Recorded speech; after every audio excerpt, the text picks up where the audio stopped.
చాలా మందికి తెలియదు, మన ఇండియాలో almost 10 to 12% of the population సైలెంట్గా సోషల్ యాంగ్జైటీ డిజార్డర్తో బాధపడుతున్నారు. హలో హాయ్, నేను మీ doctor Rahman sir, consultant neuropsychiatrist from Kurnool. కానీ అది మనం సింపుల్గా శరం, సిగ్గు అనే పేర్లతో ట్యాగ్ చేస్తుంటాము. అదే సోషల్ యాంగ్జైటీ డిజార్డర్ అంటే అది మన బ్రెయిన్ నార్మల్ సిచ్యువేషన్స్ని కూడా ఒక డేంజర్ లాగా పసిగట్టి దానిపైన ఓవర్గా మనం ఫీల్ అయ్యేటట్టు చేస్తుంది.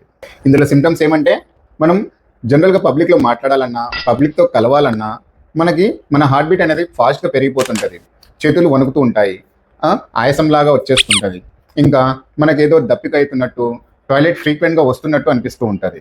సో ఇవి సిగ్గు సిమ్టమ్స్ కావు, ఇవే సోషల్ యాంగ్జైటీ యొక్క సిమ్టమ్స్. దీన్ని మనం మొదట్లోనే పసిగట్టి ట్రీట్మెంట్ తీసుకోకపోతే దీనివల్ల మనకి డిప్రెషన్, లో కాన్ఫిడెన్స్ లెవెల్స్, ఇంకా తర్వాత దీనివల్ల మన కెరియర్ పైన కూడా చాలా పెద్ద ఇంపాక్ట్ పడుతుంది. సో మన ఇంట్లో కానీ మన ఫ్రెండ్ సర్కిల్లో కానీ ఎవరైనా ఇట్లాంటి లక్షణాలతో బాధపడుతుంటే వాళ్ళని సిగ్గుపడకని తిట్టడం మానేసి వాళ్ళని సపోర్ట్ చేయండి. అవసరమైతే ఒక ప్రొఫెషనల్ దగ్గర తీసుకొని వెళ్ళి ట్రీట్మెంట్ ఇప్పియండి. ఎందుకంటే మన మైండ్కి కేర్ అంటే లైఫ్కి కేర్. Thank you.